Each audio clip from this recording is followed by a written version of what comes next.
নমস্কার। Help against হেট্রেডের আরেকটি অনুষ্ঠান, আরেকটি আলোচনা সভা নিয়ে আমরা ফিরে এলাম। ভালোবাসা বক্তৃতামালার আরেকটি পর্ব, যেখানে বিষয় মেরুকরণের রাজনীতি। আমাদের সঙ্গে আজকে মূল আলোচক হিসেবে উপস্থিত আছেন শীতাংশু শেখর, যিনি একজন গণ আন্দোলন কর্মী বা মানবাধিকার কর্মী। তার একাধিক পরিচয়। তিনি সাম্প্রদায়িকতা বিরোধী আন্দোলনের সঙ্গে যুক্ত, লিটল ম্যাগাজিন আন্দোলনের সঙ্গে যুক্ত। তিনি একটি লিটল ম্যাগাজিন সম্পাদনা করেন যার নাম নহন্নতে, এবং বেশ কিছু ডকুমেন্টারিও বানিয়েছেন, যাকে আমরা সবাই ডাকুদা বলে চিনি। আমরা ছোটরা বলি ডাকুদা এবং বড়রা ডাকু বলে চেনে, এই নামেই পরিচিত তিনি। বর্তমানে যে সমস্যাটা মেরুকরণের রাজনীতি, যেটা সারা উপমহাদেশ জুড়েই দেখা যাচ্ছে এবং বিশেষ করে আমাদের ভারতীয় রাজনীতিতে, তার উৎস যদি আমরা দেখি, নেতাজি সুভাষচন্দ্র বসুর কথা প্রথমে বলতে চাই, যাকে বিজেপি আরএসএস নিজের লোক বলে দাবি করে। তার কিছু কথা দিয়ে শুরু করতে চাই। তিনি কিন্তু আরএসএস এবং হিন্দু মহাসভার বিরোধী ছিলেন, আর তার বিখ্যাত বই কালজয়ী যে গ্রন্থ দ্য ইন্ডিয়ান স্ট্রাগল, তার একটা অংশ আমি একটু তুলে ধরছি, স্ক্রিনে দেখাচ্ছি যে তিনি কি বলেছিলেন এই মেরুকরণের রাজনীতি সম্পর্কে।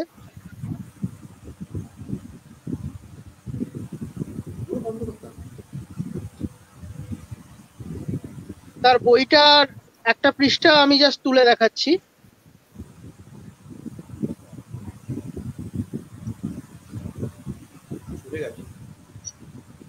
আপনারা দেখতে পাচ্ছেন যেখানে তিনি বলছেন, এই দেখুন পৃষ্ঠাটা খোলাই আছে। By the beginning of the present century, the British realized, however, that they could no longer dominate India by simply playing the princes and the big landlords against the people. Then they discovered the Muslim problem in the year 1906, when Lord Minto was the viceroy. Prior to this, there was no such problem in India. In the Great Revolution of 1857, Hindus and Muslims had fought side by side against the British, and it was under the flag of Bahadur Shah, a Muslim, that India's first war of independence had been fought. অর্থাৎ 1857 সালের যে মহাবিদ্রোহ, সেই সময় হিন্দু মুসলমান একসঙ্গে লড়াই করেছিলেন, এবং তারপরের শতাব্দীর শুরুতে ব্রিটিশরা বুঝতে পারলেন যে শুধুমাত্র রাজন্যবর্গ বা জমিদারদের সহায়তায় তারা দেশটাকে শাসন করতে পারবেন না, তার জন্য ডিভাইড অ্যান্ড রুল পলিসির দরকার। তাই তারা এই হিন্দু মুসলিম বিভাজনের কথা আনলেন। এর আগে এই ধরনের কোনো সমস্যা ছিল না।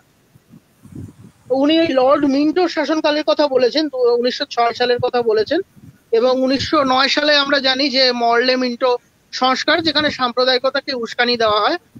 আর আরেকটা বিষয় যেটা এখানে খুব বড় ভূমিকা রেখেছিল, সেটা হচ্ছে বঙ্গভঙ্গ বিরোধী আন্দোলন। তখন দেখা যায় যে এটা, এই যে আন্দোলনটা, যেখানে মূলত উচ্চবর্ণের হিন্দু অভিজাত এবং মধ্যবিত্তদের আন্দোলন ছিল, নিম্ন বর্গের মুসলমানদের খুব একটা প্রভাবিত তো করতে পারেনি, বরং নিম্নবর্গের মুসলমানদের বিরক্ত করে তুলেছিল, যেটা আমরা রবীন্দ্রনাথের ঘরে বাইরে উপন্যাসেও দেখেছি। এছাড়া আরেকটা জিনিস দেখা যায় যে যে স্বদেশী নেতারা ছিলেন বঙ্গভঙ্গ আন্দোলনের সময়, তারা এই হিন্দু জাতীয়তাবাদ ছড়ানোর কাজ করছেন। যেরকম লালা লাজপত রায়, চরমপন্থী নেতা, তিনি তো প্রবলভাবে হিন্দুত্ববাদ প্রচার করতেন। বিপিন চন্দ্র পাল, তিনি অতটা ছিলেন না ব্রাহ্ম সমাজের মানুষ ছিলেন, তিনি হিন্দু মুসলমান ঐক্যের কথা বলতেন। কিন্তু যদি আমরা দেখি বাল গঙ্গাধর তিলক, তিনি ওই সময় 1906 সালে বাংলাতে শিবাজি উৎসব করেছিলেন, যেটা একটা অত্যন্ত সাম্প্রদায়িক উৎসব, যার সমালোচনা পরবর্তীকালে অনেক করা হয়েছে। এছাড়া সন্ধ্যা, তারপরে বন্দে মাতরম, তারপরে যুগান্তর ইত্যাদি পত্রিকাতেও এই হিন্দু জাতীয়তাবাদ তুলে ধরা হতো। তো এর একটা প্রতিবাদ হিসেবে 1906 সালে ঢাকায় মুসলিম লীগ তৈরি হয়, এবং পরে 1915 সালে হিন্দু মহাসভা তৈরি হলো হরিদ্বারে, এবং নাগপুরে বিজয়া দশমীর দিন 1925 সালে তৈরি হলো আরএসএস। তো এই যে গত শতাব্দীর শুরু থেকে একটা মেরুকরণের রাজনীতির বিষময় একটা চেহারা আস্তে আস্তে ওঠা শুরু করে। তারপরে খিলাফত আন্দোলন ব্যর্থ হওয়ার পর দেখা যায় যে প্রচুর দাঙ্গা হাঙ্গামা হচ্ছে, এবং দেশভাগের যে ঘটনাটা আমরা জানি যে যখন 1947 সাল এবং তার ঠিক আগে 46 সাল, ওই সময় আমাদের কলকাতার ভয়ঙ্কর দাঙ্গা এই সময় খুব বড় আকার ধারণ করে। এবং 1991 সালে যখন এই আমাদের দেশে উদারীকরণ চালু হয়, অর্থমন্ত্রী ছিলেন ডক্টর মনমোহন সিং এবং প্রধানমন্ত্রী ছিলেন আমাদের নরসিমহা রাও। তো সেই সময়ে আমাদের রাজনৈতিক ন্যারেটিভেই একটা খুব বড় পরিবর্তন ঘটে যায়। অনেকে বলতে পারেন যে এটা একটা উদারীকরণের ফল বা যাই হোক না কেন, বাবরি মসজিদ ধ্বংস করার মধ্যে এই হিন্দুত্ববাদী সাম্প্রদায়িকতা মাথাচাড়া দিয়ে ওঠে। এবং তার আগে যখন ইন্দিরা গান্ধীর বিরুদ্ধে আন্দোলন হচ্ছিল, ওই সময় আরএসএস একটা খুব বড় ভূমিকা নিয়েছিল, প্রত্যক্ষ রাজনীতিতে চলে এসেছিল, এবং তার পরপরই বিজেপি দলটা তৈরি হয়। আগে তো জনসংঘ ছিল, যেটা মাঝখানে অপ্রাসঙ্গিক হয়ে গেছিল, এবং তারপরে এমার্জেন্সি বিরোধী আন্দোলনে আরএসএস অনেক প্রকাশ্যে চলে আসে। তো এই সব কিছুরই ফল আজকে আমরা দেখতে পাচ্ছি নানাভাবে গোটা ভারতীয় রাজনীতিতে এবং আমাদের পশ্চিমবঙ্গের রাজনীতিতে। আমি ডাকুদাকে অনুরোধ করব যে এই নিয়ে বিস্তারিত বলার জন্য। ডাকুদা, তুমি যদি বলো। নমস্কার। আসলে এই মেরুকরণের রাজনীতিটা যেমন বলেছে যে এটা অনেকদিন থেকে শুরু হয়েছে, কিন্তু আমরা এখন যেটা আলোচনা করবো, আমি এই কারণে আলোচনা করছি এই কারণে যে একটা মেরুকরণ রাজনীতি, যে ধর্ম আছে, ধর্ম থাকলে ধর্মের মৌলবাদও থাকবে। ধর্ম মৌলবাদ থাকলে এই মৌলবাদের সঙ্গে সাম্প্রদায়িকতার সঙ্গে সাম্প্রদায়িক সংঘর্ষ, দাঙ্গা, এই সবগুলো উত্থাপিত হয়, চলে আসে। এটা একটা দিক। আপনি যতদিন পৃথিবীর ধর্ম থাকবে, ধর্মের হানাহানি, ধর্মীয় লোকেদের সঙ্গে তার হানাহানি, এগুলো চলে, দাঙ্গাও চলে। কিন্তু ভারতবর্ষের প্রবলেমটা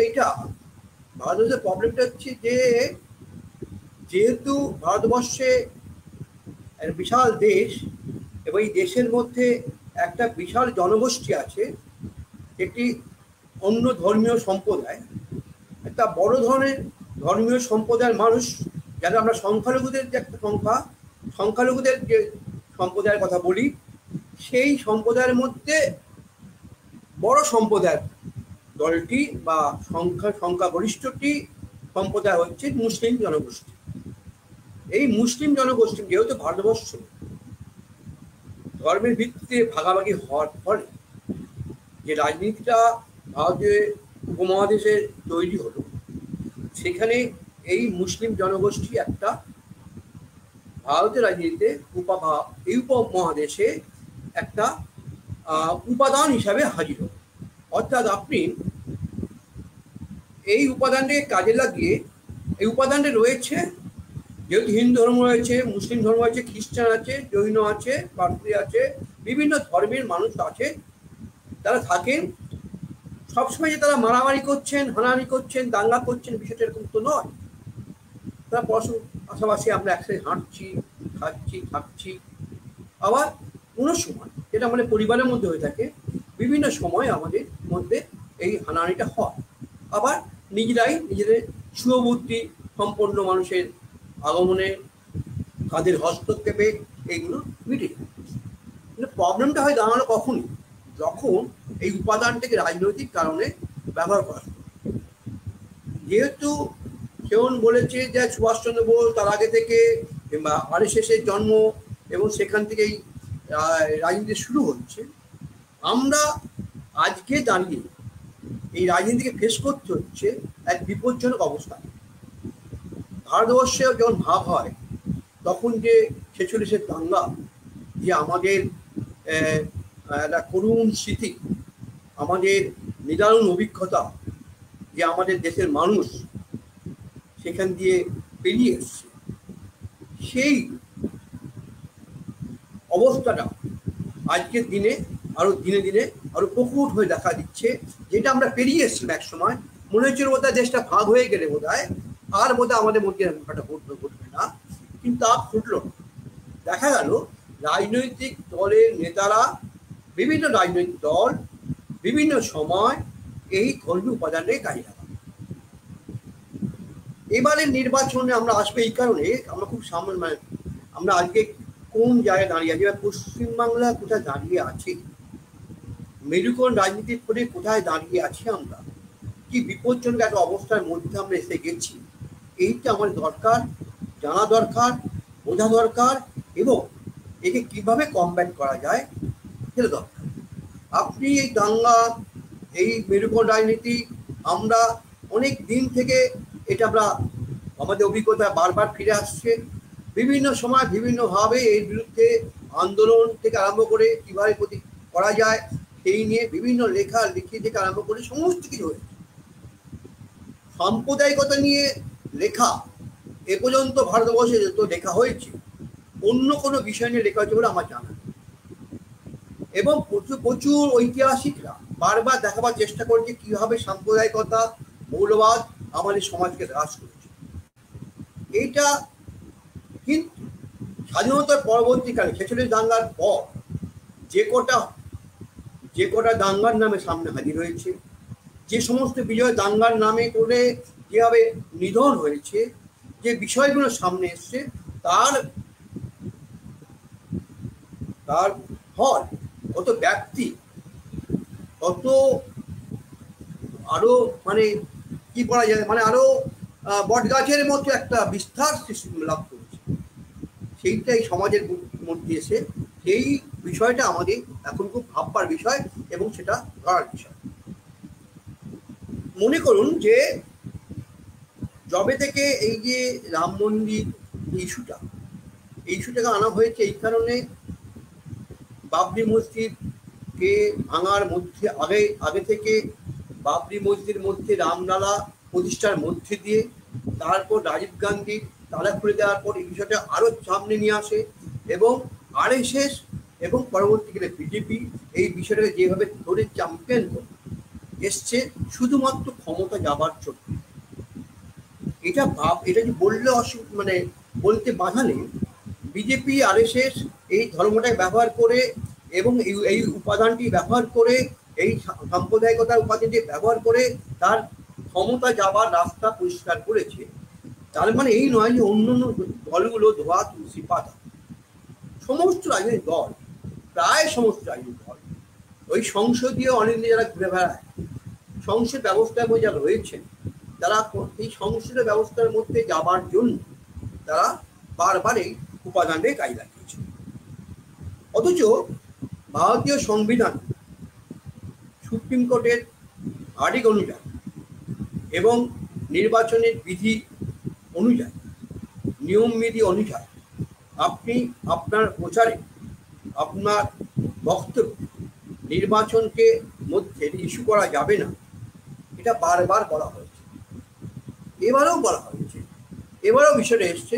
কিন্তু দেখা যাচ্ছে কোনো রাজনৈতিক দল বা বিজেপি এবং বিশেষ করে কয়েকটি রাজনৈতিক দল এই ইস্যুটাকে বারবার কাজে লাগিয়েছে। আমরা অবাক হব এবারে নির্বাচনে, বিশেষ করে প্রধানমন্ত্রী নরেন্দ্র মোদী যেভাবে ইস্যুটাকে কাজে লাগিয়েছে, যেভাবে ইস্যুটা নিয়ে আসছে, যখনই, এবং এটা ঘটনা যে RSS বা বিজেপি ক্ষমতায় যাবার জন্য ইস্যুটাকে বারবার কাজে লাগিয়েছে, যা অন্য কোনো দল এভাবে কাজে লাগাতে পারেনি। যেহেতু সংখ্যাগরিষ্ঠ তার যে ধর্মকে তারা ব্যবহার করছে, সেই ভারতবর্ষে 80% মানুষ সেই ধর্মে বিলং করে, পরে তাদের পক্ষে সুবিধা হয়েছে এই ধর্মের ব্যাকলাস ঘটে কিভাবে সে ক্ষমতা দিতে পারে, যাবার সুযোগ তৈরি। এবারে মনে করুন, দেখুন আমি আপনাকে দেখাচ্ছি যে কিভাবে প্রথমে কি কি বিষয় আমরা এই এবারে নির্বাচনে আমরা দেখতে পেলাম, যেখানে ধর্মকে কিভাবে নরেন্দ্র মোদীরা ব্যবহার করেছে। মনে করুন একটি বিষয় হচ্ছে যে মেরুকরণ রাজনীতি করতে গিয়ে তারা কি হচ্ছে, মুসলিম জনসংখ্যার কথা বলছে। তারা মুসলিম জনসংখ্যাটাকে বেড়ে যাচ্ছে, কিভাবে মুসলিম জনসংখ্যা দিয়ে আগামী দিনকে ভারত রাষ্ট্রের মুসলিম জনগোষ্ঠী দখল করে নেবে, শাসন ক্ষমতা দখল করে নেবে, এই ধরনের একটা মেরুকরণের রাজনীতি নিয়ে এসে তারা হিন্দুদের মনে একটা বাতাবরণ মেরুকরণের বাতাবরণ সৃষ্টি করে। 2 নম্বর হচ্ছে কংগ্রেস ক্ষমতা এলে কাশ্মীরের ওপর 370 ধারা লাগু করবে, মানে তুলে নেবে। 370 ধারাকে যেটা আইনটাকে যেটা বিলুপ্ত করা হয়েছে সে আইনটা নিয়ে আসা হবে। ক্ষমতা থাকলে বাজেটের 15% মুসলিমদের জন্য বরাদ্দ করা হবে, এটা কংগ্রেস বলেছে নাকি। এইভাবে তারা একের পর এক বিষয়টা সামনে নিচ্ছে। মনে করুন যে প্রথম দফায় ভোটে রাজস্থানে বাঁশোয়ার একটি অঞ্চলে এই দেশের আমাদের নরেন্দ্র মোদী বলছেন যে মনমোহন সিং নাকি বলেছিলেন দেশের সম্পদের সর্বাগ্রে অধিকার মুসলিমদের, দেশবাসীদের কষ্টার্জিত অর্থ মুসলিম ও অনুপ্রবেশকারীদের মধ্যেই বিলিয়ে দেওয়া। তাদের এক নেতা জাড্ডা বলেছিলেন জনজাতির ভোট কেটে মুসলিমদের মধ্যে সংরক্ষণ করা হবে। 22 এপ্রিল উত্তরপ্রদেশের মোদী বলেন কংগ্রেসের নজর আপনার সম্পত্তির ওপর, ক্ষমতা এলে মা বোনেদের মঙ্গলসূত্রে ছিনিয়ে দেবে। 30 এপ্রিল তেলেঙ্গানায় মোদী বলছেন কংগ্রেস ক্ষমতা এলে তপশিলি জাতি, জনজাতি ও ওবিসিদের সংরক্ষণ কেড়ে নিয়ে মুসলিমদের মধ্যে বিলি করা হবে। মধ্যপ্রদেশে বলছে কংগ্রেসের ক্ষমতা এলে বাবরি মসজিদ খোলা তালা এনে আবার মন্দিরের তালা মেরে দেওয়া।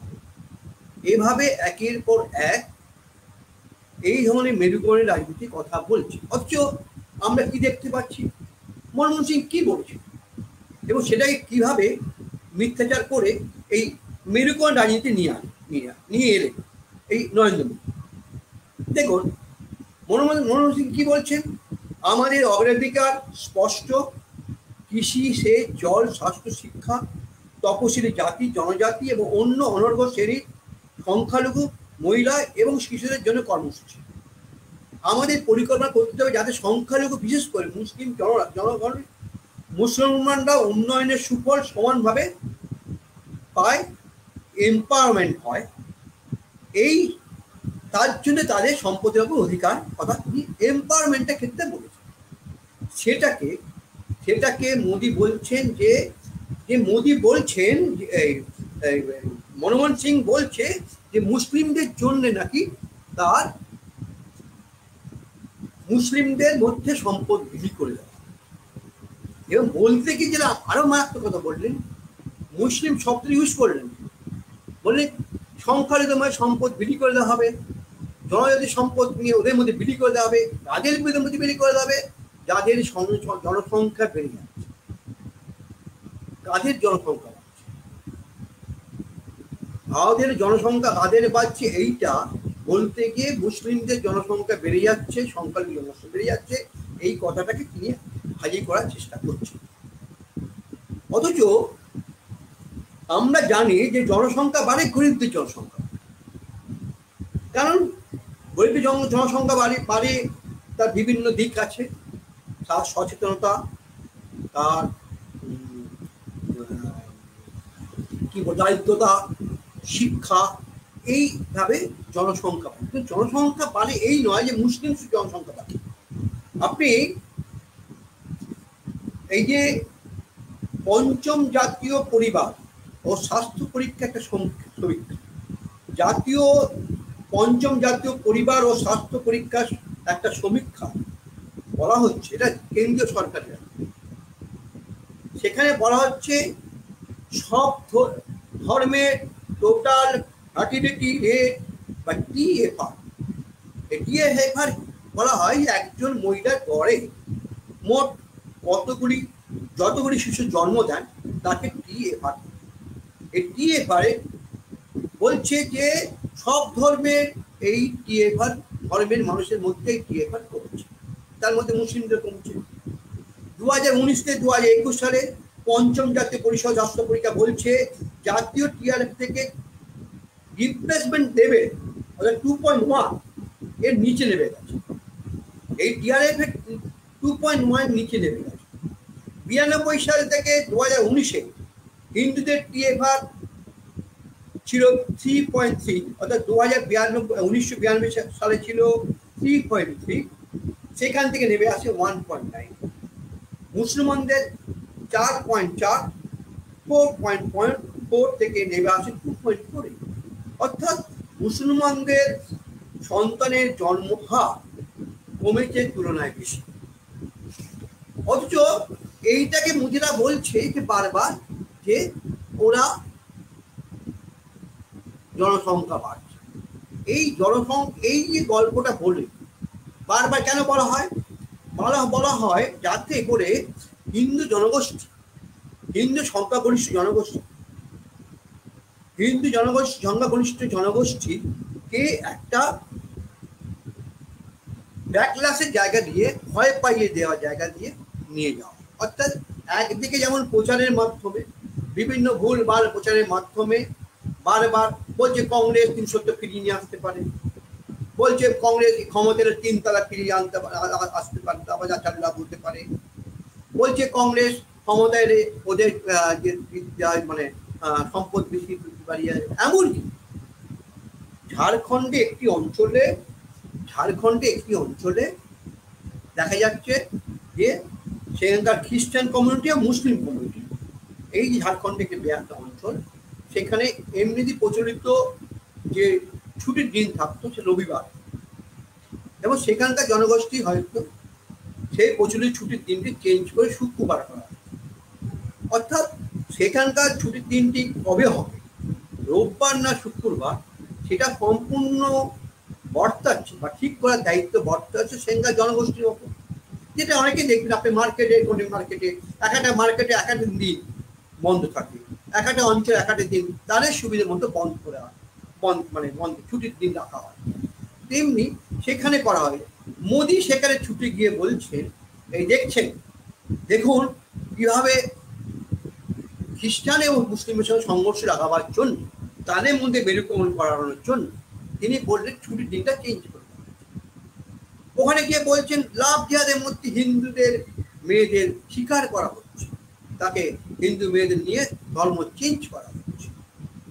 এই ধরনের সমস্ত কিন্তু নির্বাচনের বিধিকে লঙ্ঘন করেই করা হচ্ছে। কিন্তু সেখানে কিন্তু নির্বাচন কমিশন থেকে আরম্ভ করে ভারতীয় প্রচলিত আইন ব্যবস্থা রক্ষা সুপ্রিম কোর্ট বা অন্য কেউ বিষয়টাকে মানে অনায়াসে একটা বিষয়, একটা মিথ্যাচার, একটা মিথ্যাচার মেরুকরণ রাজনীতির মধ্যে যে আমাদের জনগোষ্ঠীকে ভাগ করে দেওয়া হচ্ছে, মেরুকরণ করে দেওয়া হচ্ছে, সেটা করা হচ্ছে। এই একটা ভাবে তো প্রচার করে মেরুকরণ রাজনীতি করা হয়। এবং স্বাধীনতার পর আপনি যদি দেখেন যে স্বাধীনতার পর এই মেরুকরণ রাজনীতি করতে গিয়ে যে আরেকটি করা হয় দাঙ্গার মাধ্যমে, অর্থাৎ একটা পরিকল্পিত দাঙ্গা। আমি একটা লেখা পড়ে শোনাচ্ছি। সাধারণত সাম্প্রদায়িক দাঙ্গা বলতে আমাদের জানা বোঝে এটাই যে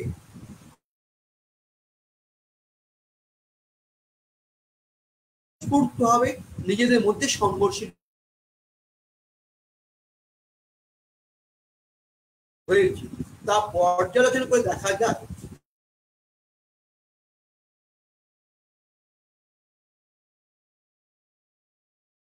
প্রতিটি দাঙ্গায় রাষ্ট্রীয় মদতপুষ্ট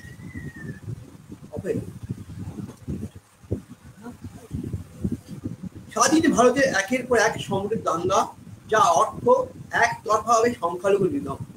মিরাট, ভাগলপুর, সুরাত, বরোদা, আহমেদাবাদ, মুম্বাই, রাঁচি, নিজামুদ্দিন কিংবা দিল্লি শিখ হত্যা, অথবা নরেন্দ্র মোদী গুজরাট, দাস, ময়ূরভঞ্জ খ্রিস্টান হত্যা, সম্প্রতি মুজফ্ফরপুর, দিল্লি, একের নামগুলি সবই স্বাধীন ভারতের দাঙ্গার মধ্যে। 46 সালে যে দাঙ্গাটি হয়েছে সেই সময় একটা যাকে আমরা স্বতঃস্ফূর্ত বলতে পারবো এই কারণে যে দুই সম্প্রদায়ের মানুষ বা দেশ ভাগ হওয়ার ফলে যে মানুষের মধ্যে একটা অনিশ্চয়তা, একটা হতাশা, একটা অনিশ্চয়তা ভবিষ্যৎ সামনে হাজির হয়েছিল।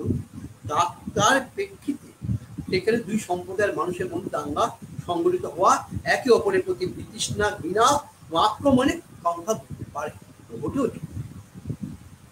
কিন্তু পরবর্তীকালে দেখবেন যে প্রতিটা যে দাঙ্গার নাম, যে অঞ্চলগুলো দাঙ্গার কথা বললাম, এইগুলো করা হয়েছে শুধুমাত্র ভোটে জেতার জন্য। ভাবুন যে আমি একটু একটু একের পর এক উদাহরণ দিতে পারি, যেখান দিয়ে আপনি দেখতে পাবেন যে কিভাবে দাঙ্গাগুলোকে সংগঠিত করা হচ্ছে। যেমন দিল্লির বুকে নিজামুদ্দিন বা একটি জায়গা আছে, মদনলাল খুরানা একবার তার মুখ্যমন্ত্রী আবার সাত যাবে, দিল্লির মুখ্যমন্ত্রী।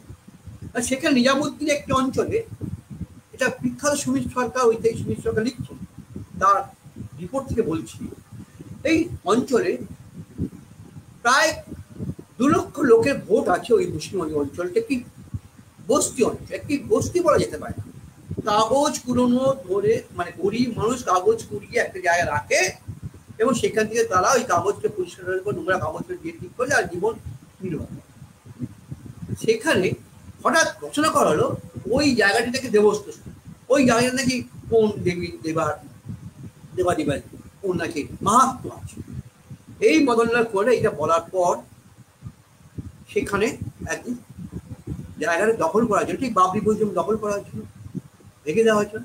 সেই দলবল নিয়ে মদনলাল খুরানা চললেন সেখানে, মুরলীমোহন যোশী, মদনলাল খুরানা, এরা সব গেলেন, পেছনে পুলিশ, সামনে পুলিশ নিয়ে তারা গেলেন টাকা দখল। গরিব মানুষ, তা তো বোঝে না, তার কাগজ কুড়িয়ে ইয়ে করে, এবং দেখা গেলো সেই জায়গাটা ভেঙে দেওয়া হলো, গুলি চললো, 2 জন মানুষ মারা গেলেন। এইসব যখন হয়ে যাওয়ার পর তখন আমাদের অটল বিহারী বাজপেয়ী প্রধানমন্ত্রী ছুটে বলে কি করেছে, এটা কি হয়েছে, অন্যায় হয়েছে, এসব আমরা রাম ভোগ করি। এবং প্রতিদিন তারা রাম ভোগ করি। এবং দুর্ভাগ্য যে যে গরিব মানুষ যাদের আক্রমণ নামলো, তারা সেই রামভোগ খেলেন এবং তারা মেনে নিল। তখন একটি ছেলে, যখন সুমিত সরকার ফিরে আসছে, তখন একটি ছেলে বলছেন, শুধু যাবেন নাকি তার নাম মনে নেই, তিনি বলছেন, দেখুন আগে এখানে কংগ্রেসের পতাকা উঠত, আজকে সেখানে বিজেপির পতাকা উঠবে, কারণ কংগ্রেস আমাদের বাঁচাতে পারবে, বিজেপি আমাদের বাঁচাবে, আমরা আগামী দিনে সবাইকে বিজেপিকে ভোট দেব। সেবারে নির্বাচনে মদনলাল খুরানা বিপুল ভোটে মুখ্যমন্ত্রী, অর্থাৎ মুখ্যমন্ত্রী হওয়ার জন্যে তাকে একটাই দাঙ্গা সংগঠিত করে, মানুষকে হত্যা করে, এই উপাদানটিকে কাজে লাগিয়ে সে ক্ষমতায় যাবার পথ প্রশস্ত করে। আবার দেখুন দিল্লির শিখ হত্যা, একদিনে তিনি শিখ হত্যা করতে হলে একজন মাত্র ইন্দিরা গান্ধী মৃত্যুর ইন্দিরা গান্ধীকে হত্যা করলেন 2 জন শিখ, তার ফলস্বরূপ 3000 শিখ হত্যা করে দেওয়া হলো দিল্লির বুকে। এবং রাজীব গান্ধী বললেন যে যারা গাছ পড়ে গেলে যেমন ভূমিকম্প হয়, যেন ইন্দিরা গান্ধী মৃত্যুর চেষ্টা হয়েছে। এবং দেখা হলো সেবার ইলেকশনে রাজীব গান্ধীর সবচেয়ে বিপুল ভোটে, যে আমাদের রেকর্ড হয়ে আছে এখন, সেই ভোটে জিতে হয়েছে। অর্থাৎ ওই যে ব্যাকলাস ঘটে গেল, শিখ হত্যা হলো, এবং শিখ হত্যায় যত না কংগ্রেসী নেতারা যুক্ত ছিলেন অবশ্যই, তার সঙ্গে এইটাকে জেনারেট করার জন্য, এটাকে স্টিয়ারিং করেছিলেন RSS এর লোকেরা। পিউসিএল রিপোর্ট করবেন, দেখতে পাবেন যে কিভাবে RSS এর লোকেরা গোপনে কংগ্রেসের হাত মিলিয়ে শিখ হত্যা, শিখ নিধনে তারা যুক্ত হচ্ছে। কারণ শিখ ধর্ম মাটিচাড়া দিচ্ছে, শিখ ধর্ম তার দাবি প্রতিষ্ঠা করতে চাইছে, সেটা হিন্দু ধর্মের লোকেরা মানতে রাজি নয়। একই সঙ্গে রাজনীতি ক্ষমতা যাবার জন্য সেই দিন কংগ্রেস এবং RSS একসঙ্গে। আমার নিজের যাবার সৌভাগ্য হয়েছে আহমেদাবাদে, গুজরাট দাঙ্গার পরে সেখানে যাবার অভিজ্ঞতা হয়েছে। কিন্তু আমি সেখানে কি, আমি যেটা বলছি আপনার, আমরা যে কথায় কথায় বলি দাঙ্গা হচ্ছে, হিন্দু মুসলিম দাঙ্গা হচ্ছে, সে কথা সম্পূর্ণ ভুল। ওইটা একটু পড়ে শোনালাম যে দুপক্ষের মানুষ লড়াই, সম্পদের মানুষ লড়াই করছে, একটা পরিকল্পিত হবে আক্রমণ নামিয়ে একটা সংখ্যাকে নিধন করে। আহমেদাবাদে যখন দাঙ্গাটা হলো, এই মানে পূজা যে দাঙ্গার বলে, যেটা নরেন্দ্র মোদী মুখ্যমন্ত্রী ছিলেন সেই সময়, তাহলে আমরা যখন গিয়ে আমরা দেখতে পেয়েছি সেখানে কিন্তু বিভিন্ন যে নির্বাচন হয়ে যাচ্ছিল, ওই পঞ্চায়েত নির্বাচন থেকে আরম্ভ করে মিউনিসিপ্যালিটি নির্বাচন যে চলছিল, এই নির্বাচনগুলিতে নরেন্দ্র মোদী হারছিল, তার অবস্থা পুরো ভালো ছিল না। এইবার সেখান থেকে দাঁড়িয়ে সেখানে এই পরিকল্পিতভাবে, আমরা রিপোর্টে আছে, রিপোর্টে এগুলো আমি বিস্তারিত করার এখানে নেই, সুযোগ নেই, কিভাবে দাঙ্গা সংগঠিত করা হচ্ছে এবং সেই রিপোর্ট আমরা পেয়েছি বারবার।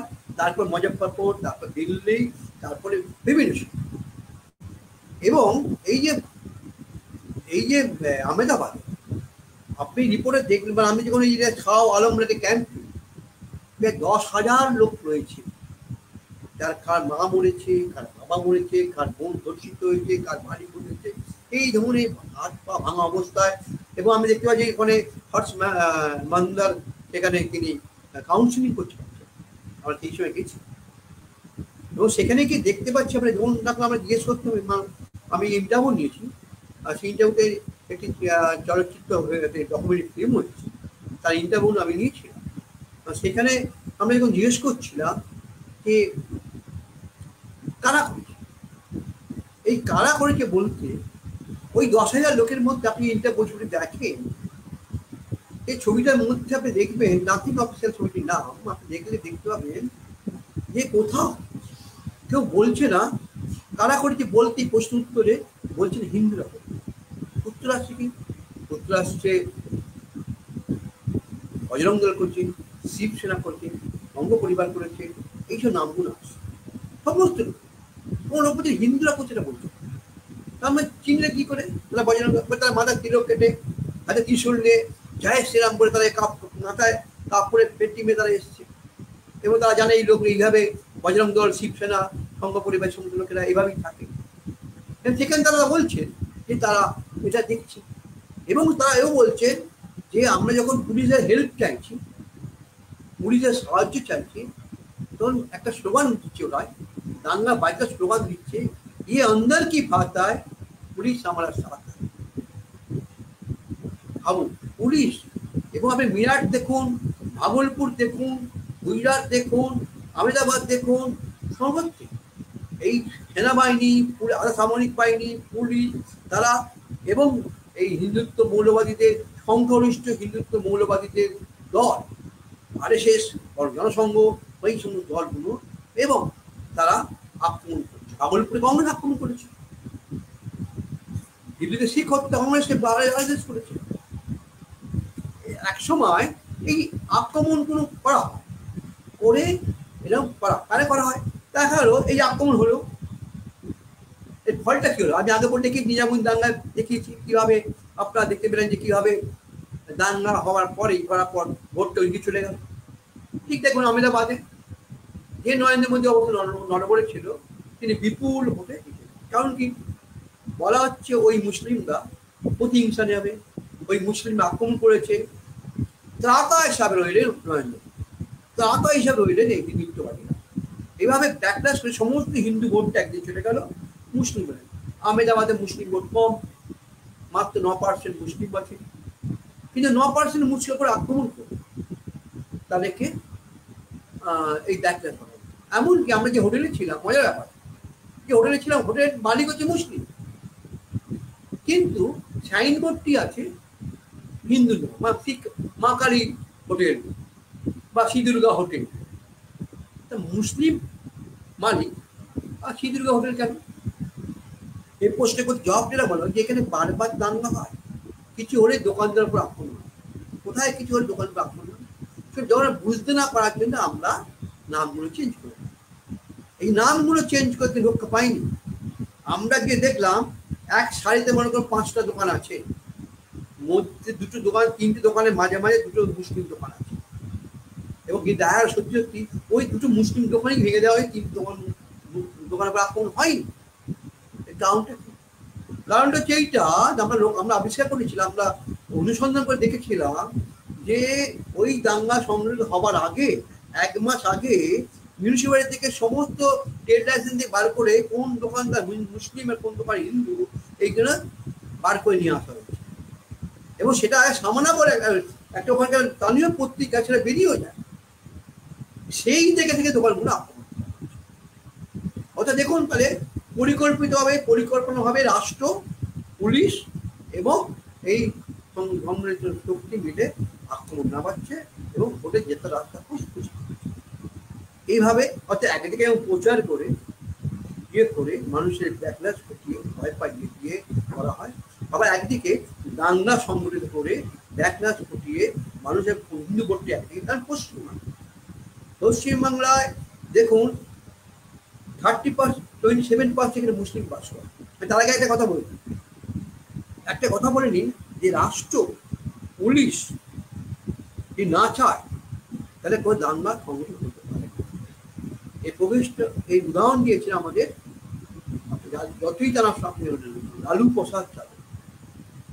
লালু আগে ওই এখন সেটা ঝাড়খণ্ডে হয়ে গেছে, ওই টাটা অঞ্চলে জামশেদপুর, সাকচি, ডিমনা লেক, ওই সমস্ত জায়গায় প্রতি বছর দুর্গাপুজোর সময় দাঙ্গা হয়, প্রতি বছর। এবারে মুখ্যমন্ত্রী হিসাবে আমাদের লালু প্রসাদ যাদব এলেন, আসার পর লালু প্রসাদ যাদব যে প্রথম যে কাজটি করলেন, ডিজিকে ডাকলেন, ডিজিকে ডেকে বললেন এবারে এই সময় তুমি এখানকার মুখ্যমন্ত্রী, অর্থাৎ এই অঞ্চলে তুমি যা করবে তাই হবে, কিন্তু আমি একটা দাঙ্গা দেখতে চাই। এবং আশ্চর্য ব্যাপার, তারপর এবছরে সেই সাকচি, ডিমনা লেক, প্রতি বছরে যেখানে জামশেদপুরে বিভিন্ন অঞ্চলের দাঙ্গা সংগঠিত হতো সেটা হলো। কারণ আমাদের লালু প্রসাদ যাদবের একটা বিখ্যাত কথা আছে, সরকার না চাইতো দাঙ্গা না হতো, সরকার না চাইলে দাঙ্গা হবে না। এটা আমাদের পরবর্তীকালে মুখ্যমন্ত্রী জ্যোতি বসুও বলতেন, সরকার যদি থাকতে থাকে তা দাঙ্গা হবে। তাহলে এই যে দাঙ্গার নাম করে আসলে এটা মেরুকরণ রাজনীতি করার জন্য। আমি পশ্চিমবাংলায় চলে আসবো। আমরা যেহেতু এই রাজ্যে বাস করি, এটা কোথায় গিয়ে আমরা পৌঁছেছি, কোন জায়গায় গিয়ে পৌঁছেছি, এটা ভাবা দরকার। এই পশ্চিমবাংলায় মেরুকরণ রাজনীতি করার জন্য বারবার চেষ্টা করা হচ্ছিল। সেই বিজেপি এখানে কি হবে 2019 থেকে আরম্ভ করে 2014 থেকে আরম্ভ করে এখানে, তার আগে আমাদের এখানে মুখ্যমন্ত্রী মমতা বন্দ্যোপাধ্যায় ক্ষমতায় এসছেন, তিনিও এই যে আজকে যে পশ্চিমবাংলায় যে মেরুকরণ রাজনীতি ঘটে গেল, যে বাইনারি তৈরি হলো, সেইটার মূলে এই দলগুলো দেয়, এই দলগুলো জন্য আজকে এই অবস্থা দাঁড়িয়েছে, এটা আমাদের বলতেই হবে। কি হবে দেখুন, পশ্চিমবাংলায় 27% মুসলিম আছে, এবং যার ফলে 27% মুসলিম থাকার ফলে এই মুসলিম ভোটটি যেখানে যাদের দিকে যাবে তারাই ক্ষমতা থাকবে, এটা নিয়ম। এটা কিন্তু আজ না, স্বাধীনতার পর থেকে দেখবেন আপনি ইলেকশন নির্বাচনে করেন, নির্বাচনের পরিসংখ্যান দেখেন যে গ্রাম বাংলায় ভোটটি পেত কংগ্রেস, আর শহর অঞ্চলে ভোটটি আসতো বামপন্থীদের। কারণ কি, গ্রামাঞ্চলে যে ব্যাপক কৃষক, তারা যে কৃষকরা ধর্মে মুসলিম, প্রথমত তারা বিশ্বাস করতো, তাদের একটা কৃতজ্ঞতা আছে কংগ্রেসের প্রতি, থাকতো যে কংগ্রেস নির্বাচনে কংগ্রেস স্বাধীনতা এনেছে, সুতরাং কংগ্রেসের পক্ষে তারা সবসময় থাকতো এবং দীর্ঘদিন তারা থেকেছে। 67-69 সালের পর থেকে বামপন্থীরা ক্ষমতা আসার পর এবং অপারেশন বর্গার নামে যাই করুন না কেন, সমস্ত কৃষকরা অপারেশন বর্গার পর বামপন্থীদের পক্ষে চলে যায়। তখন পরবর্তীতে দেখবেন যে গ্রামাঞ্চলে বামপন্থীদের ভোটের ব্যাংক এবং শহরাঞ্চলে তৃণমূলের বা তৃণমূল পরে এসে কংগ্রেসের একটা ভোট ব্যাংক তৈরি। এখন যেহেতু বর্তমানে এখন সিপিএম এর ওই নন্দীগ্রাম সেগুনের পর সমস্ত কৃষকরা যখন বুঝলেন, গ্রামের গরিব কৃষকরা বুঝে, মানে তাদের মাথায় এসে গেছে, তারা যে যে যে সরকার জমি দিয়েছিলেন সেই সরকার তার জমি কেড়ে নিচ্ছে, ফলে এই সমস্ত ভোটটা তারা আতাতি আমরা তৃণমূল। এই নন্দীগ্রামে দেখবেন সমস্ত কৃষকরা একসময় বামপন্থী সিপিআই সিপিএম করতো, সিঙ্গুর নন্দীগ্রাম বা গ্রামাঞ্চল। যে মুহূর্তে এই সিঙ্গুর নন্দীগ্রামের গল্পটা এলো সঙ্গে সঙ্গে দেখবেন তারপরে সমস্ত ভোটটা আজকে যারা সিপিএম সিপিএম করতেন তারা তৃণমূল।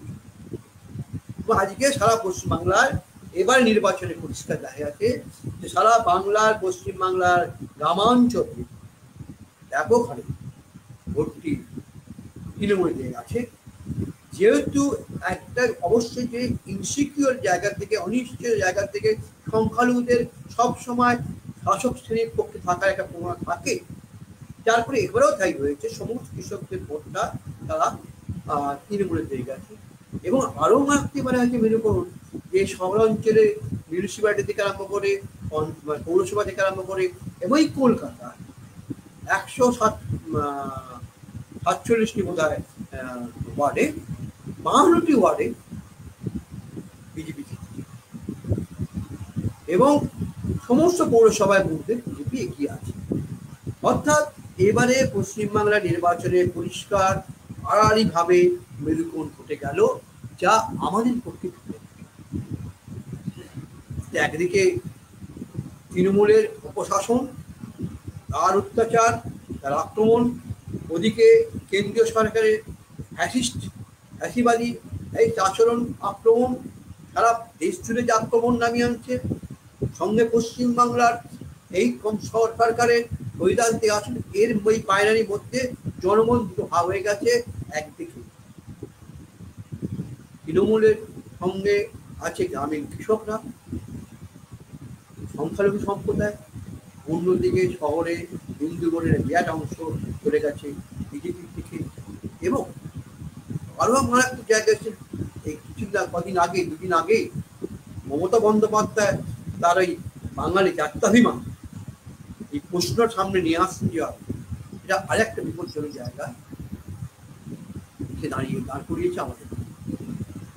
এখান থেকে দাঁড়িয়ে আমাদের এই যে মেরুকরণ রাজনীতি ঘটে গেল, এই যে বাইনারি ঘটটা ঘটে গেল, একদিকে বিজেপি এবং তৃণমূল এই দুটো দলের মধ্যে যে ঘটে গেল, সেখানে অন্যান্য দল সেদিন অপ্রাসঙ্গিক হয়ে গেছে, কিন্তু সাধারণ মানুষ আমরা এবং আমরা যে যারা গণতান্ত্রিক আন্দোলন করেন, যারা গণতান্ত্রিক লড়াই করেন, যারা গণতান্ত্রিক চেতনার যারা প্রবক্তা নিয়ে আসার করেন, যারা জন্য লড়াই করেন, তাদের কাছে এই প্রশ্নটা মারাত্মক হয়ে দাঁড়িয়েছে। এই বাইনারির বিরুদ্ধে তারা কীভাবে তারা লড়বে, আজকে এই প্রশ্নটা আমাকে সবচেয়ে ভাবি চলেছে। এবং আমরা এটা ভাবতে পারি যে আগামী দিনে 46 দাঙ্গার মধ্যে পশ্চিমবাংলা যে আরেকটি বাংলা, যে বাংলার মুখে এরকম একটি ওই ধরনের একটি বিপর্যয়, ওই ধরনের একটি বিপজ্জনক অবস্থা, ভয়াবহ অবস্থা তৈরি হতে চলেছে, তার এইটার মোকাবিলা আমরা কী করবো সেটা আজকে আমাদের চিন্তার বিষয়। তা সেইটাকে মাথায় রেখে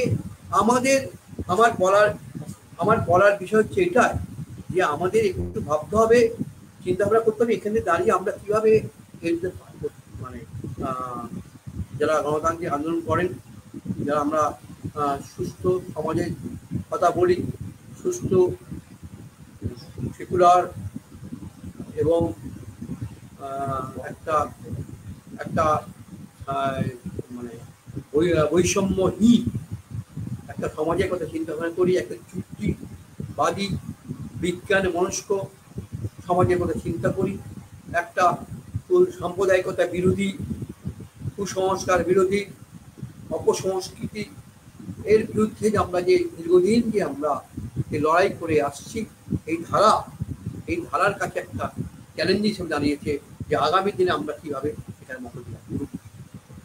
এক্ষেত্রে আমাদের ভাবতে হবে, আমাদের অবশ্যই এই গ্রামাঞ্চলে যে ব্যাপক গরিব কৃষক যে ধর্মই হোক না কেন, বা শহরাঞ্চলে খেটে খাওয়া শ্রমজীবী মানুষ যে তার যে লুটির লড়াই, এই লড়াইকে বানচাল করে দেওয়ার জন্য এই ধরনের সাম্প্রদায়িকতা, বিভেদকামী, বিভাজনের মেডিকেল রাজনীতি করার মধ্যে দিয়ে একদিকে ফ্যাসিস্ট আক্রমণ সানিয়ে মানুষের সমুচি মানুষের ওপর আরও শোষণ কীভাবে করা যায় সেই প্রক্রিয়া চলবে।